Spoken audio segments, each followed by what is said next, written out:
네, 오늘 사도행전 1장이에요. 12절부터 26절. 사도행전 1장 12절부터 26절.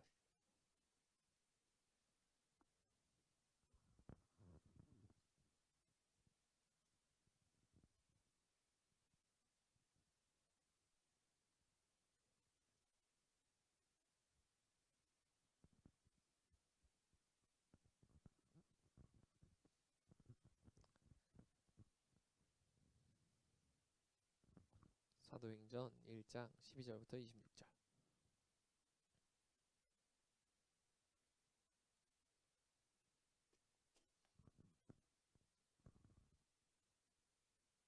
다 찾으셨을까요? 좋아요. 그러면 말씀 먼저. 기다려봐. 왜 이렇게 다 이렇게 너무 얌전한데? 약간 졸 것 같은 분위기가 벌써부터 느껴져가지고 우리 일단 기지개를 한번 펴고 갑시다. 네, 손을 두 개, 둘 다 만세, 만세. 깍지 끼고 위로 한번 쫙 한번 풀어주세요. 뭐 예배 시간에 좀 자도 괜찮긴 한데, 설교 시간에 자도 괜찮긴 한데, 마음가짐이 중요하거든요. 나는 들으러 왔다, 나는 예배를 드리러 왔다라는 마음가짐이 되게 중요하기 때문에 네, 한번 몸을 풀어주고 가면 좋을 것 같아요. 자, 오늘 사도행전 1장 12절부터 26절 한번 같이 읽어보겠습니다. 12절부터 시작. 제자들이 감람원이라 하는 산으로부터 예루살렘에 돌아오니 이 산은 예루살렘에서 가까워 안식일에 가기 알맞은 길이라. 들어가 그들이 유하는 다락방으로 올라가니 베드로, 요한, 야고보, 안드레와 빌립, 도마와 바돌로메, 마테와 및 알페오의 아들 야고보, 셀롯인 시몬, 야고보의 아들 유다가 다 거기 있어. 여자들과 예수의 어머니 마리아와 예수의 아우들과 더불어 마음을 같이하여 오로지 기도에 힘쓰더라. 모인 무리의 수가 약 120명이나 되더라. 그때에 베드로가 그 형제들 가운데 일어서서 이르되, 형제들아, 성령이 다윗의 입을 통하여 예수 잡는 자들의 길잡이가 된 유다를 가리켜 미리 말씀하신 성경이 응하였으니 마땅하도다. 이 사람은 본래 우리 수 가운데 참여하여 이 직무의 한 부분을 맡았던 자라. 이 사람이 불의의 삭스로 밭을 사고 후에 몸이 곤두박질하여 배가 터져 창자가 다 흘러나온지라. 이 일이 예루살렘에 사는 모든 사람에게 알리어져 그들의 말로는 그 밭을 아겔다마라 하니 이는 피밭이라는 뜻이라.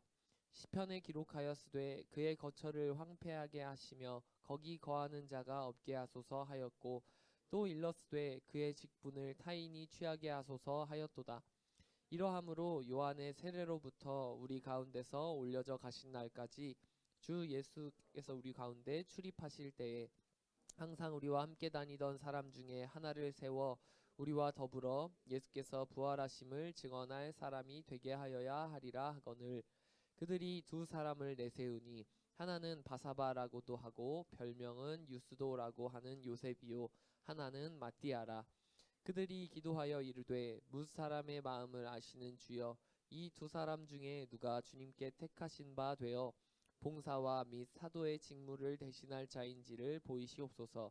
유다는 이 직무를 버리고 제 곳으로 갔나이다 하고 제비 뽑아 마띠아를 얻으니 그가 11 사도의 수에 들어가니라. 아멘. 네, 오늘 말씀의 제목은 누가 주님께 택하신 바 되어입니다. 오늘은 말씀 제목이 어떻게 보면 조금 무거울 수도 있을 것 같아요.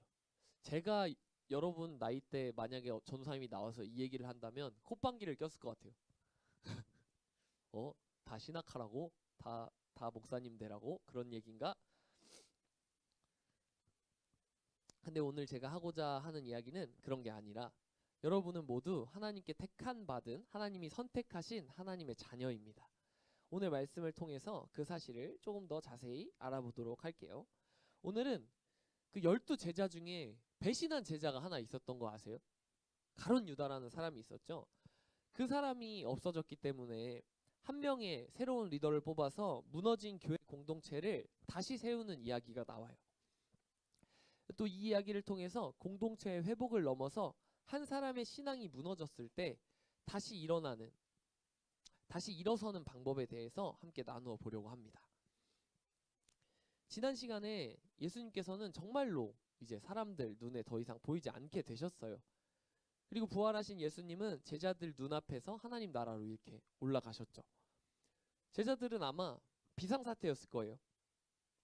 사도행전 1장 12절 오늘 읽은 곳부터 상황은 이래요. 예수님 떠나셨고 성령 하나님이 아직 오신지 안 오신지 잘 모르겠고, 안 오셨어요 아직 시기순으로는. 그리고 교회라는 게 아직 존재하지 않았고, 제자들은 완전 비상사태입니다. 딱 이게 우리가 살아가는 순간하고 비슷해요. 하나님 안 보이고 맨날 뭔가 해야 될 것 같고, 미래는 불확실하고, 뭔가 책임은 내가 해야 될 일, 맡아야 될 일은 점점 커지고. 그때 이 제자들은 다 모여서 기도를 했어요. 말씀에 보면은 더불어 마음을 같이하여 오로지 기도에 힘쓰더라. 일단 모여서, 예수님이 계시지 않는 상황에 일단 모여서 다 같이 모여서 한 마음과 한 뜻으로 기도를 하고 있었어요. 그때 이제 베드로가, 예수님의 첫 번째 제자인 베드로가 이렇게 말하는 거예요. 가룟 유다가 예수님을 배신하여 십자가에 달리게 했습니다. 이로써 옛날부터 성경에 쓰인 이야기가 모두 이루어졌습니다. 그렇다면 우리도 성경대로 새로운 제자를 뽑아서 12제자를 다시 세워야겠습니다. 그러자 사람들은 요셉과 마띠아라는 사람을 추천했어요. 이 둘은 예수님이 오시기 전부터 예수님의 오심을 알리는 그 세례 요한이라는 사람을 따르면서 예수님의 오심을 준비했던 사람이었어요. 그래서 앞으로 예수님의 부활하심을 증언할 만한 권위와 조건을 갖춘 사람이었죠.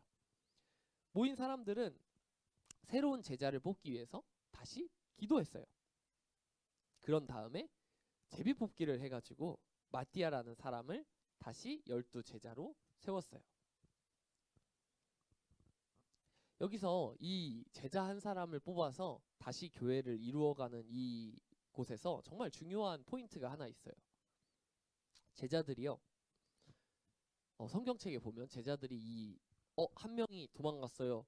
그리고 리더였던 예수님도 없어요. 그럼 지금 큰일 났잖아요. 아무도 이끌어갈 사람도 없고, 지금 리더가 하던 일, 그리고 유다는 회계였어요. 돈 처리하는 사람, 가장 일 많은 사람 중에 하나죠. 이 두 사람이 지금 사라졌어요. 그럼 일도 많아졌고, 그러면 보통 우리는 어떻게 할까요? 공동체에서 중요하게 일 열심히 하던 사람 두 사람이 사라지면 긴급 회의를 해야겠죠.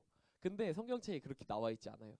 회의하지도 않았고, 전략을 짜지도 않았고, 단톡방 열어가지고 야 이제 우리 망한 거 아니냐 이런 얘기 하지도 않았어요.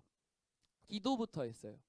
예수님이 안 보이시는 이 시대의 첫 번째 반응은 항상 기도였어요. 그리고 이때 베드로가 이제 이야기하는 것, 예수님의 첫 번째 제자가 이야기하는 것, 그 교회가 당했던, 그들이, 그 예수님의 제자들이 당했던 실패를 이야기하고 있어요. 가룟 유다가 나갔다. 이 자리를 다시 메꿔야 된다. 이 예수님의 가장 중요한 일을 맡던, 돈을 관리하던 그 제자가 예수님을 돈 주고 팔아먹었어요. 그리고 그래서 예수님이 십자가에 달려서 돌아가셨어요. 그렇게 기적을 일으키시던 분이 겨우 그렇게 가까운 제자가 배신할 것을 몰랐을까? 그러나 이렇게 교회라는 공동체가 시작되기도 전에 이렇게 큰 상처가 있는 상태로 시작하고 있음을 베드로가 이야기합니다. 그리고 제자들은 그런 일이 없었던 것처럼 하고 넘어가지 않고, 시간 지나면 괜찮아지겠지 하고 그냥 가지 않아요. 이 문제를 하나님 말씀으로 해결하려고 해요. 하나님 말씀 앞에서 이 문제를 봐요. 베드로가 시편 말씀을 이용해서, 아까 베드로가 이야기한 내용은 성경책 시편에 있는 이야기예요. 그의 직분을 다른 사람이 차지하게 하소서. 이게 무슨 뜻이냐면, 이 실패, 예수님의 제자가 예수님을 배신했던 것, 그래서 예수님이 십자가에 달려서 죽은 것 같았던 이 순간조차도 사실 말씀에 원래 있었다는 거예요.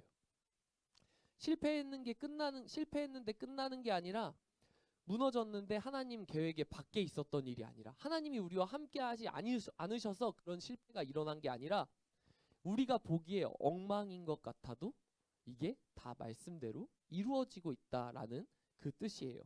하나님은 실패 이후에 될 일도 이미 다 알고 계셨어요. 그리고 하나님이 보시기에는 애초에 실패가 아니었던 거죠. 이제 제자들이 새로운 사람을 세워요. 그 실패를 딛고 그 실패를 극복할 다음 사람을 세워요. 근데 그 기준이 뭐였을까요? 말 엄청 잘하는 사람? 이거 영어 성경에 보니까 직무가 리더십이라고 나와 있어요. 그 리더십 있는 사람일까요? 아니면 눈에 엄청 띄는 외향적인 사람일까요? 아니었어요. 기준은 처음부터 끝까지 예수님과 함께 있었던 사람. 그 사람이 어떤 사람이었는지 잘 모르겠어요. 근데 어쨌든 예수님 오시기 전부터 예수님이 하늘에 올라가실 때까지 오랫동안 처음부터 끝까지 같이 있었고, 눈에 띄지 않았지만 성경에 보면 이 사람이 한 번 나오거든요. 누가복음에. 잘 눈에 띄지 않았지만 끝까지 남아 있었던 사람들이었어요. 요셉과 마띠아라는 두 사람. 그런데 이런 사람들을 골라놓고 그 다음 또 신기한 게 있어요. 바로 제비 뽑았던 거예요. 제비 뽑기 알죠? 뭐 컵에다가 나무젓가락에다가 써가지고 꽝 당첨해가지고 넣고 흔들어서 뽑으면 걸렸다, 이렇게 하는 건데, 이게 약간 찍어서 그냥 뽑는 것 같은데 약간 달라요. 어떤 거냐면 제자들이 먼저 기도해요. 사람을 뽑기 전에 먼저 기도해요. 주여, 뭇 사람의 마음을 아시는 주께서 이 두 사람 중에 누구를 택하셨는지 보이소서. 이렇게 기도하고 제비를 뽑는다는 건 운에 맡겼다는 뜻이 아니라 결정권을 하나님께 드렸다는 거예요. 예수님 없어지고 유다 없어지고 그때 제자들은 기도했고 또 말씀대로 새 사람을 뽑으려고 했고 자기들이 일단 준비할 수 있는 것 다 했어요. 그러고 사람들도 추천했어요. 아, 이 사람이 다음 제자로 정말 예수님을 처음부터 끝까지 따랐던 사람입니다. 그리고 그 마지막까지도 하나님께 맡겼어요. 하나님, 이 두 사람 중에 누가 좋겠습니까?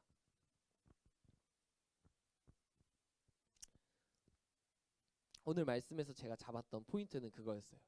기도하고 말씀을 따르고 하나님께 맡긴다. 하나님께 택함 받는 사람은 그런 사람이에요. 그래서 저한테 자주 여러분이 물어보시는 이야기가 있어서 잠깐 좀 이야기를 하려고 해요. 제가 왜 전도사가 되었는지, 어떻게 전도사가 되었는지 한번 오늘 잠깐 이야기를 나눠보려고 합니다. 이미 들으신 분들도 좀 있을 텐데 제가 여기 교회 처음 와서 수요예배 설교할 때 이 이야기를 했었거든요. 근데 우리 친구들이 아직 잘 모르는 것 같아서 많이 물어봐요. 궁금해해요. 그래가지고 한번 잠깐 이 설교 내용과 또 이어져서 잠깐 이야기를 나누려고 합니다. 사실 저는 네, 일어나. 사실 저는 처음부터 목사님이 될 거야 라고 생각을 해본 적이 없어요. 일단 저희 부모님이 목사님이 아니시거든요. 그냥 교회 집사님, 권사님이세요. 근데 제가 20살 때 한번 이런 생각을 했었어요. 아, 수요 예배도 가고 새벽 예배도 가고 금요 예배도 가고 주일날은 새벽에 갔다가 저녁에 9시 끝나면 10시. 야, 이렇게 하면 1년 중에 하루 중에 일주일 중에 도대체 내가 온전히 밖에서 뭔가를 하거나 하는 시간이 뭐지? 난 이럴 거면은 어디 가서 일 못 하겠는데? 대학교고 뭐고 못 가겠는데? 야, 이럴 거면 차라리 목사님 되면 어떨까? 성경책도 많이 받고 나 예배도 열심히 드렸고, 야, 이거 성경책 보고 글쓰기 조금만 하면은 월급도 주고, 야, 이렇게 좋은 직업이 어딨냐? 근데 하나님 말씀대로 글쓰기 하면 머리도 좋아지고 하나님도 만나고 하나님이랑 함께 사니까 축복받겠지? 이런 생각을 잠깐 했던 적이 있어요. 근데 저 가르쳐 주신 목사님은 그런 분이 아니셨거든요. 그래가지고 이건 절대 아니다. 그래서 나는 아닌가 보다. 나는 절대로 목사님이 될 사람 아닌가 보다 하고 저 컴퓨터학과로 갔어요. 이과 출신이었거든요. 그러고서는 1년 다니다가, 근데 20살이 되면 이제 문제가 있죠. 친구들이랑 놀 것도 많고 이제 막 술 담배도 사실 국가 이제 기준으로 할 수 있게 됐잖아요. 유흥거리가 점점 많아져요. 그리고 이제 밖에서 외박해도 부모님이 몰라요. 이런 여러 가지가 있으니까 제가 그래도 기준이 하나 있었어요. 내가 한 번 목사님이라는 꿈을 꿨던 사람인데, 아, 그리고 내가 이 신앙 안에서 부모님이 가르쳐 주신 이 기독교의 신앙 안에서 여기서 뭔가 이득을 누려봐야 되지 않을까? 우리 부모님이 저렇게까지 하시는데, 나도 하나님 만나서 하나님이 주시는 그런 축복을 좀 누려봐야 되지 않을까라는 그 생각이 있었어요. 그래서 저의 가장 첫 번째는 매일 성경책 읽는 거가 하나 있었어요. 한 글자라도 읽는 게 있었거든요. 그걸 가지고 있다가 제가 또 스무 살 끝자락에 이제 대학을 1학년을 다니다가 끝나기 직전에 일주일 만에 군대를 가게 돼요. 신청을 했는데 갑자기 4일 뒤에 군대를 오래요. 그래가지고 아직도 날짜가 기억나요. 12월 3일에 신청했는데 12월 8일에 연락이 왔어요. 오세요. 그 논산에서 학교를 다니고 있었는데 저기 논산 훈련소가 보여요. 논산 훈련소로 오래요. 11일 날. 그래서 8일에 그 결과를 받고 11일 날 군대를 가가지고, 근데 제가 군대를 갈 때도 또 생각이 있었어요.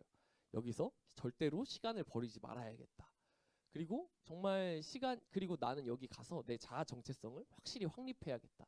그리고 나는 군대에 있는 동안에 하나님과 정말 친밀한 관계를 가져야겠다 라고 생각을 했는데, 그래서 가서 계획을 엄청 많이 세우고 잠도 줄이고 공부하고, 군대인데 제가 뭔가 해보려고 되게 발버둥을 쳤어요. 겉으로 보면은 되게 열심히 사는 사람이었는데 하다 보니까 번아웃 알죠, 여러분? 뚝 떨어지고 좀 가다가 또 뚝 떨어지고 또 가다가 뚝 떨어지고 아주 이제 올라올 수가 없는 거예요. 내가 이렇게 해서 뭔가 결과는 많이 나왔는데 내가 이렇게 하는 게 무슨 의미가 있지? 도대체 무슨 의미가 있지? 그리고 계속 하면 할수록 더 불안한 거예요. 하면 할수록 자격증 몇 개 따보니까 자격증이 또 있고 또 있고 또 있고, 그러다 보니까 마음이 완전히 무너졌어요. 근데 다행히 그때 왜 그랬는지 모르겠는데 그럴 때 부모님을 봐서 그런가? 교회에서 그렇게 배워서 그런가?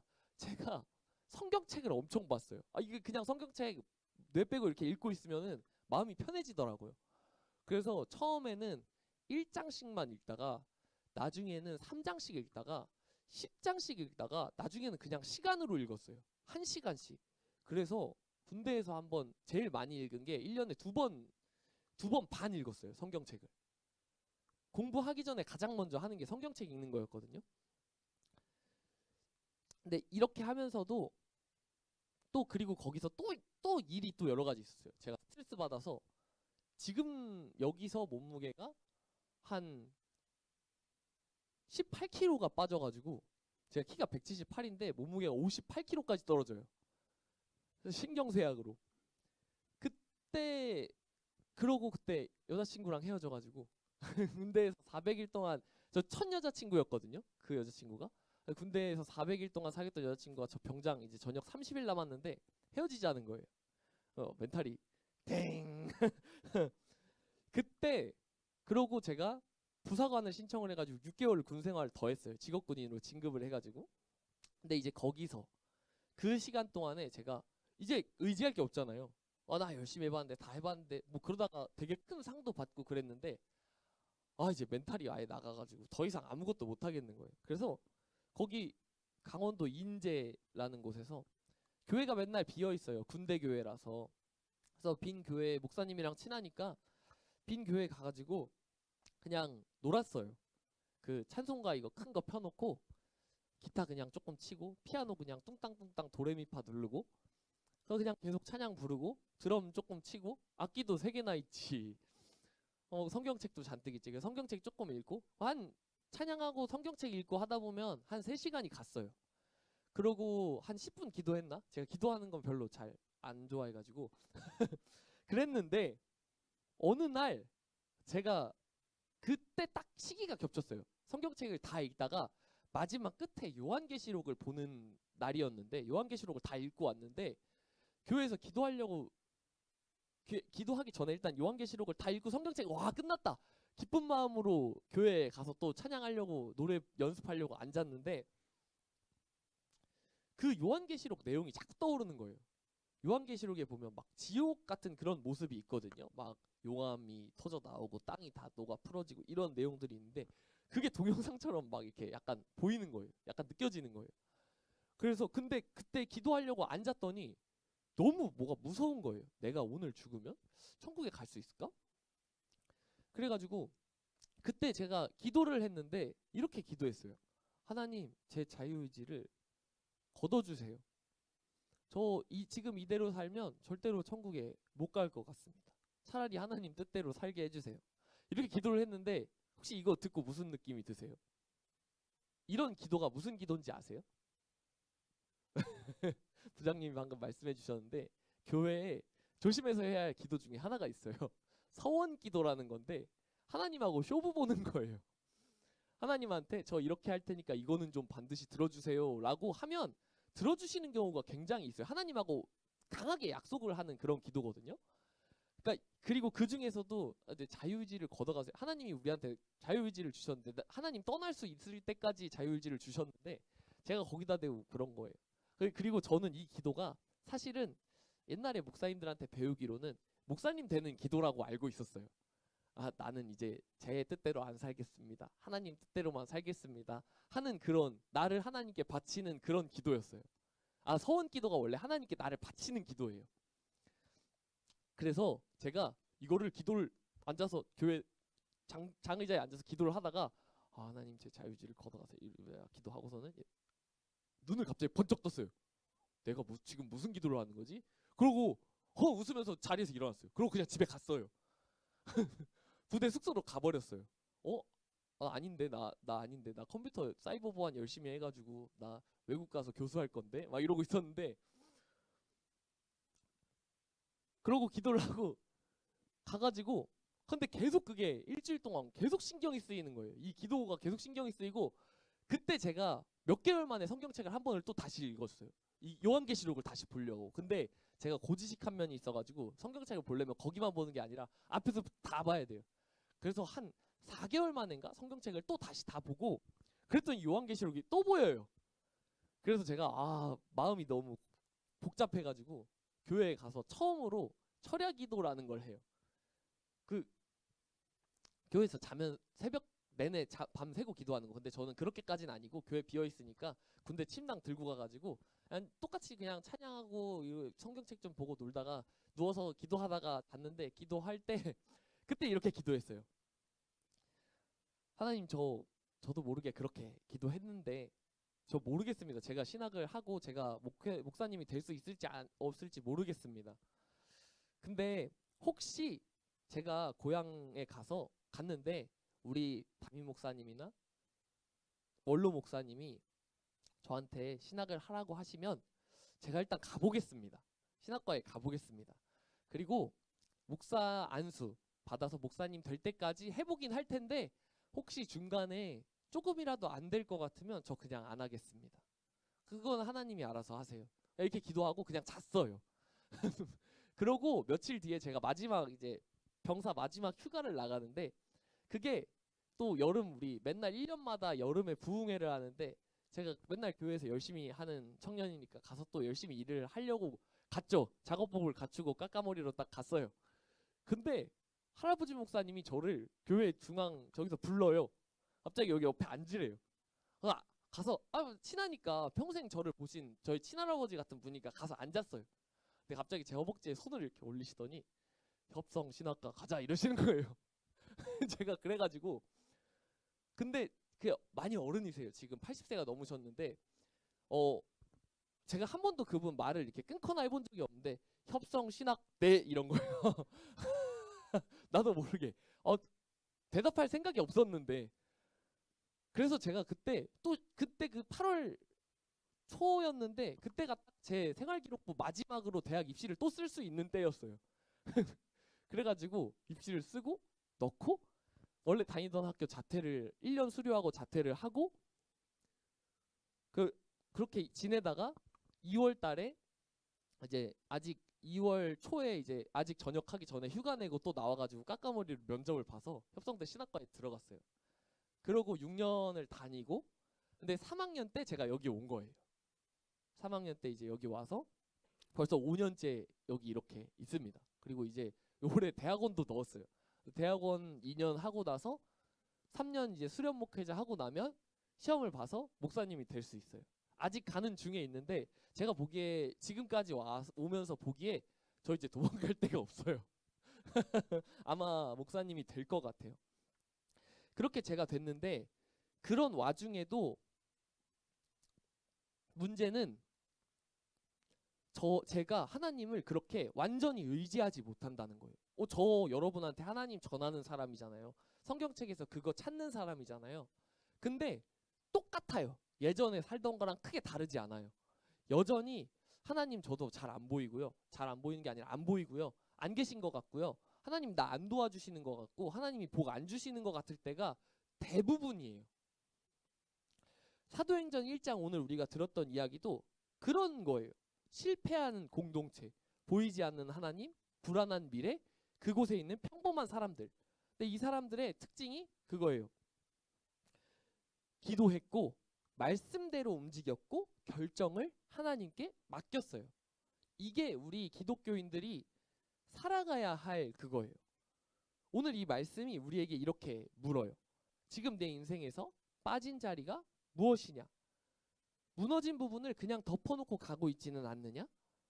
하나님 안 보인다고 그 자리에 그냥 엎어져 있지 않느냐?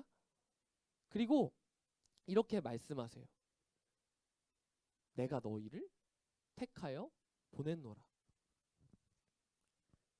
이 말씀에 대한 오늘의 적용은 딱 하나예요. 하나님 앞에 남아있기. 제가 그랬던 것처럼 제가 중간에 좀 빼먹은 이야기가 있는데 별로 은혜가 될 것 같지 않아서 좀 빼먹은 이야기가 있는데 제가 처음으로 20살 때 아니지 21살 때 그때 군대에 있는 동안에 주일 예배를 빠져봤어요. 그 나갈 수가 휴가를 나가거나 그 외박 외출 이런 걸 나갈 수가 없어가지고 또 여자친구를 만나러 가야 되는데 나가서 여자친구랑 같이 가려고 했는데 여자친구가 교회를 안 다니시는 분이었네. 그래가지고 교회를 안 가고 데이트를 하러 다닌 적이 있었어요. 그게 제 인생 처음 그랬던 건데 제가 뭐 그것만 그랬겠습니까? 교회에 주일 한번 빠져보니까 편한 게 많잖아요. 수요 예배도 안 가, 금요 예배도 안 가, 주일만 좀 가다가 가끔 빠져도 돼 이랬죠. 근데 그런 게 아니라 좀 여러분들이 이걸 좀 기억하셨으면 좋겠어요. 막 화려하게 뭐 열심히 하거나 뭐 이런 거가 아니라 눈에 띄지 않아도 아직 그 하나님 성령의 체험이 제대로 확실하게 뭐가 없어도 하나님이 내 옆에 계신 것 같지 않아도 그런 확신이 하나님이 나와 함께 하신다는 나를 도와주신다는 확신이 없어도 이 오늘 말씀처럼 모여서 기도하고 말씀대로 살려고 계속 그 자리에 있었으면 좋겠어요. 예배의 자리에 내가 뭔가 잘못했어도 하나님 앞에 다시 나왔으면 좋겠어요. 그러면 하나님이 때가 되었을 때 다시 여러분들을 세워주실 거예요. 그리고 여러분이 가장 힘들 때 이런 이야기들을 좀 기억했으면 좋겠어요. 하나님 앞으로 가자. 하나님 앞으로 가자. 내가 잠시 하나님을 떠났어도 하나님 앞으로 가자. 하나님 앞에 있자. 하나님 앞에 남아있자. 하나님께서 찾으시는 하나님께서 택하는 그 사람은 완벽한 사람이 아니라 잠잠히 그 곁에 하나님 안에 있으려고 부단히 노력하는 사람이에요. 오늘도 지금도 보이지는 않지만 우리 눈에 보이지는 않지만 분명히 살아계셔서 일하시는 우리와 함께 하시는 하나님을 신뢰하면서 기도의 자리, 말씀의 자리, 이 교회 공동체의 자리에 끝까지 남아있을 수 있는 우리 동탄시온 고등부가 다 되시기를 축복합니다. 아멘. 찬양팀 나와주시고요. 이제 우리 오늘 말씀을 기억하면서 기도로 하나님 앞에 좀 나아가려고 합니다. 혹시 오늘 말씀을 들으면서 마음에 떠오르는 장면이 좀 있었나요? 예수님이 보이지 않아서 불안했던 제자들, 또 무너진 그 공동체, 빠져있던 한 자리, 그리고 그 자리를 다시 하나님께 맡겼던 사람들. 혹시 지금 우리의 삶도 그렇지는 않은지 잠시 마음을 돌아보면서 기도했으면 좋겠어요. 우리 오늘 나는 주님께 속한 자라는 찬양 함께 드리고 기도했으면 좋겠습니다.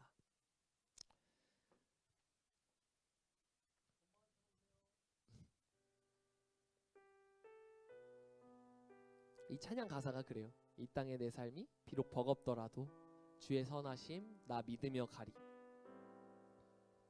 찬양하면서 오늘 말씀을 다시 한번 생각해 봤으면 좋겠습니다.